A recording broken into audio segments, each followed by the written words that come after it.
5 సంవత్సరాలు ముఖ్యమంత్రిగా చేసిన శ్రీ నరేంద్ర మోడీ గారు, అలాగే సక్సెస్ఫుల్గా మనం 2 సంవత్సరాలు కంప్లీట్ చేసుకొని విజయవంతంగా పరిపాలనలో, తర్వాత అభివృద్ధిలో, సంక్షేమ కార్యక్రమంలో విజయవంతం చేసుకొని మనం విజయోత్సవాలు చేసుకున్న మనకి మీ అందరికీ కూడా ఒకసారి శుభాకాంక్షలు తెలియజేస్తా ఉన్నాను.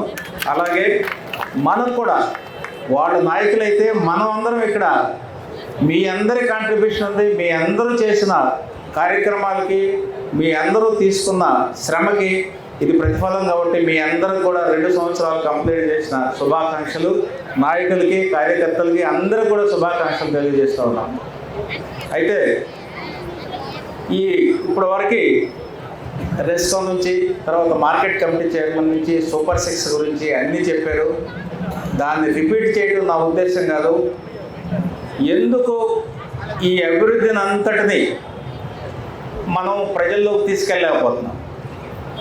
ఒక నాయకులకి ఏదన్నా ప్రెస్ మీట్ పెట్టి, లేకపోతే ఇట్లాంటి మీటింగులు పెట్టినా చెప్పగలుగుతున్నావా? లేకపోతే క్షేత్రస్థాయిలో మీరు చెప్పలేకపోతున్నారా? ఎక్కడ మనం లోపం ఉందో గమనించుకొని దాన్ని ఈ మీటింగ్ ద్వారా కనుక్కొని క్షేత్రస్థాయిలో మన అభివృద్ధిని, సంక్షేమాన్ని, సుపరిపాలనని ప్రజల్లోకి తీసుకెళ్ళడం అనేది మన ముఖ్య ఉద్దేశం, ఈ మీటింగ్ యొక్క ముఖ్య ఉద్దేశం. సో కాబట్టి మీరు కార్యకర్తలు, మీరు బూత్ లెవెల్లో, తర్వాత గ్రామ లెవెల్లో, మండల లెవెల్లో ఉన్న నాయకులు ప్రజల్లోకి ఈ అభివృద్ధిని, సుపరిపాలనని, సంక్షేమాన్ని అంతా కూడా తీసుకెళ్లాల్సిన అవసరం ఉంది. ఎందుకంటే మనం కొత్తగా ఏమి అడగట్లేదు. రోడ్ల అభివృద్ధి మనం అంతా చూసాం. సిమెంట్ రోడ్లు కానీ, తర్వాత గుంతలు పడిన రోడ్లు కానీ అన్నీ కూడా బాగు చేసుకున్నాం. అలాగే తాగునీటి సౌకర్యానికి అన్ని ఫెసిలిటీస్ తీసుకున్నాం. తర్వాత స్ట్రీట్ లైట్లకు అన్ని అభివృద్ధి తీసుకుంటున్నాం. సో ఇవన్నీ తీసుకున్న వాళ్ళు ఈ అభివృద్ధిని ఎందుకు మనం చెప్పలేకపోతున్నాం? అలాగే సంక్షేమ కార్యక్రమాలు, పెన్షన్ తీసుకుంటున్న వాళ్ళు చాలామంది ఉన్నారు. రకరకాల పెన్షన్లు తీసుకుంటున్నాం. వృద్ధాప్య పెన్షన్లు తీసుకుంటున్నాం, హ్యాండిక్యాప్కి తీసుకుంటున్నాం. 15,000 రూపాయలు కూడా బెడ్ రిడిన వాళ్ళకి ఇస్తున్నాం. సో వాళ్ళకి బెడ్ రిడిన వాళ్ళకే కాకుండా వాళ్ళ పిల్లల్ని చదివించుకోవడానికి కూడా పనికొచ్చినంత పెన్షన్ మనం ఇస్తున్నాం. సో మరి ఈ కార్యక్రమాలన్నీ ప్రతి నెల మొదటి రోజునే ఇస్తున్నాం. అలాగే ఉద్యోగాలు, జీతాలు 10వ తారీఖున, 15వ తారీఖున తీసుకున్న సందర్భాలు ఉన్నాయి గత ప్రభుత్వంలో. అలాగే పెన్షన్స్ ఇవ్వండి బాబు అని బతిమలాడుకున్న సందర్భాలు ఉన్నాయి. 15వ తారీఖు వరకు పెన్షన్ రాలేదు. అవన్నీ కూడా ఇప్పుడు 1వ తారీఖున అట్లా రావటమే అందరికీ ఆన్లైన్లో పడిపోతుంది. సో ఇంత అభివృద్ధి చేస్తుంటే మనం వేరే వాళ్ళకి ఎందుకు అవకాశం ఇస్తున్నాం మాట్లాడటానికి? ఇప్పుడే చెప్పారు, కుప్పంలోనే కాదు రాష్ట్రం మొత్తం కూడా వీళ్ళు ర్యాలీలు తీశారు. అంటే ఈ ర్యాలీలకి మనం ప్రతి ర్యాలీ తీయటం సమాధానం కాదు. మన అభివృద్ధితో వాళ్ళని విమర్శల్ని నోరు ముప్పించాలి.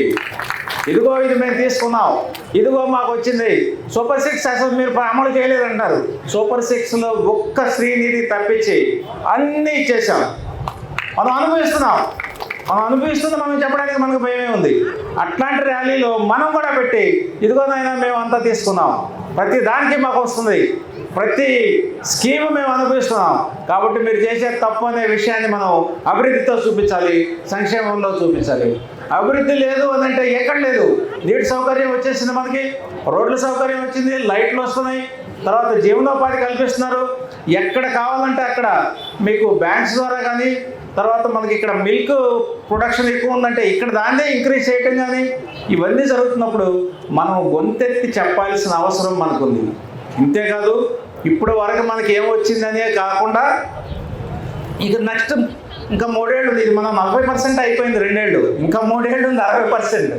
సో ఈ 60%లో మన యొక్క కోరికలు ఏంటి, అభివృద్ధులు ఏంటి, సంక్షేమంలో ఏంటి మీరు కానీ వచ్చి తెలుగుదేశం పార్టీ ఆఫీసులో, తర్వాత మనకున్న ఆన్లైన్లో కానీ ఎక్స్ప్రెస్ చేస్తే మీకున్న డెవలప్మెంట్ కానీ మీకు కావాల్సిన విషయాలు దాన్ని కూడా ముఖ్యమంత్రి గారి దృష్టికి తీసుకెళ్ళి వాటిని కూడా అడ్రస్ చేయడానికి ప్రయత్నం చేయడానికి చేస్తాము. అట్లాగే ఒక ఉదాహరణ చెప్తాను. మనం డిఎస్సి, మెగా డిఎస్సి అని పెట్టుకున్నాం. అందరికీ దగ్గర 16,500 ఉద్యోగాలు వచ్చినాయి. ఎంత పారదర్శకంగా జరిగిందంటే నేనే చెప్తాను, నా దగ్గరికే చాలామంది వచ్చారు, సార్ మీరు దీనికి రికమెండ్ చేయండి, లేకపోతే ఇది ఖర్చు పెట్టుకుంటాం అంటే మేము ఏం అక్కర్లేదు, ఆనరబుల్ మినిస్టర్ లోకేష్ బాబు గారు మీకు అన్నీ పారదర్శకంగా సమర్థవంతమైన అందరికీ ఉద్యోగాలు వస్తాయి వెనక్కి పంపించాం. వాళ్ళు ఇప్పుడు వచ్చి సార్ మీరు చెప్పింది మేము నష్టపోకుండా ఉద్యోగాలు వచ్చినాయని చెప్తున్నారు. ఇంత పారదర్శకంగా ఉందా దాన్ని కూడా వీళ్ళు విమర్శిస్తుంటే మనం చెప్పలేకుండా ఉన్నాం. ఎంత పారదర్శకంగా అంటే ఈ మారుమూల ఉన్న గ్రామాల్లో ఊరికే ఎగ్జామ్ రాస్తే వాళ్ళకి వచ్చేసినాయి, క్వాలిఫికేషన్ ఉంటే వచ్చేసింది. మళ్ళీ ఇప్పుడు కండక్ట్ చేయబోతున్నారు, దాన్ని కూడా వాళ్ళు ఇష్యూ చేస్తుంటే మనం అందరం కూడా గొంతెత్తి చెప్పాల్సిన అవసరం ఆసన్నమైంది. బాబు మీరు తప్పు మాట్లాడుతున్నారు, మేము ఎక్కడన్నా తప్పు చేస్తే ఎవిడెన్స్తో మాట్లాడండి. ఇప్పుడు మేము ఇది జరగలేదంటే చూపించండి ఆధారాలు, సూపర్ 6 జరగలేదంటే ఆధారాలు చూపించండి, మా దగ్గర ఆధారాలు ఉన్నాయి, అది చెప్పాల్సిన అవసరం అయితే ఆసన్నమైంది. అయితే ఇది రాష్ట్రానికి సంబంధించి, దేశానికి సంబంధించి, ఇది మన నియోజకవర్గానికి సంబంధించి, తర్వాత రాష్ట్రానికి సంబంధించి లోకేష్ బాబు గారి కృషి మనం చూస్తూ ఉన్నాం, చంద్రబాబు గారి కృషి మనం చూస్తూ ఉన్నాం, మన పవన్ కళ్యాణ్ గారి కృషి మనం చూస్తూ ఉన్నాం, అలాగే నరేంద్ర మోడీ గారి సహకారం కూడా మనం చూస్తూ ఉన్నాం.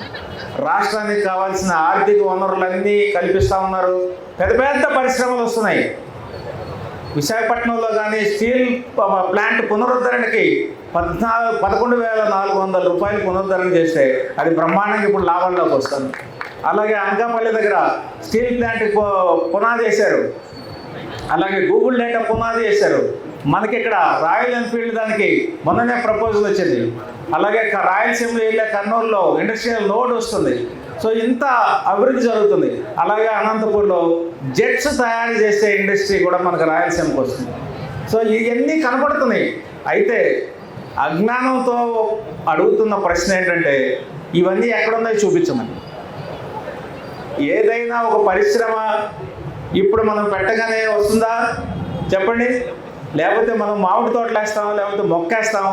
మనం మొక్క వేయగానే వచ్చేస్తున్నా, ఇతను వేయగానే 6 నెలలు పడుతుంది. మనం పంట కోసుకోవడానికి 6 నెలలు పడుతుంది. పరిశ్రమ కూడా అంతే.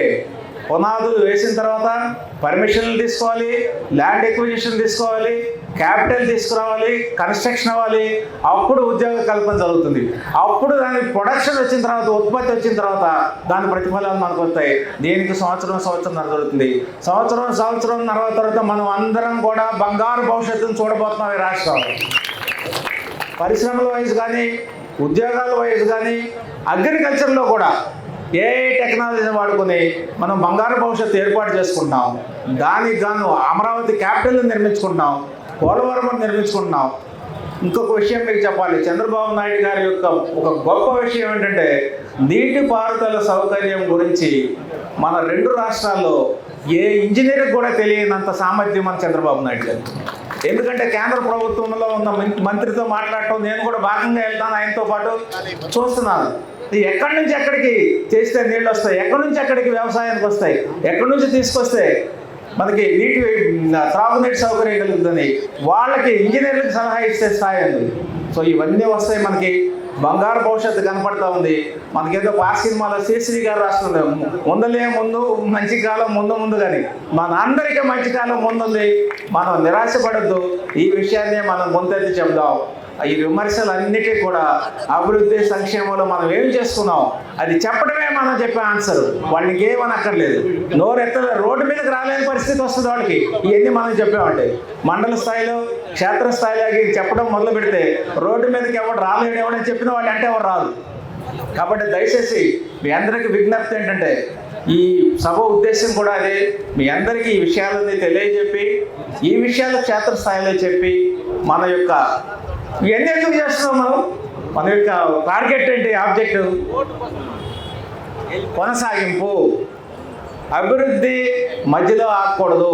రేపు 29 ఎలక్షన్లో అభివృద్ధి మధ్యలో ఆగకూడదు. ఈ అభివృద్ధి కనీసం ఒక 10 సంవత్సరాలు జరిగితే కానీ మన కళ్ళకు కనపడుతుంటుంది, లేకపోతే కనపడదు. 2019లో అదే జరిగింది. మనకి ప్రారంభించావు, సగంలో వచ్చినాయి, వేరేవాడు వచ్చాడు, మొత్తం ఆపేశాడు. ఈసారి జరగకూడదు. కాబట్టి సస్టైనబిలిటీ అంటారు. 2029లో ఈ ప్రభుత్వం ఖచ్చితంగా రావాల్సిందే, కొనసాగింపు జరగాల్సిందే. మన అందరి ఆంధ్ర రాష్ట్ర పౌరుల భవిష్యత్తు బంగారు భవిష్యత్తుగా మనం చూడాలని మనం అందరూ ఆశిస్తున్నాం. దయచేసి మీరందరూ కూడా ఇది దృష్టిలో పెట్టుకొని దీన్ని ప్రచారం చేయండి.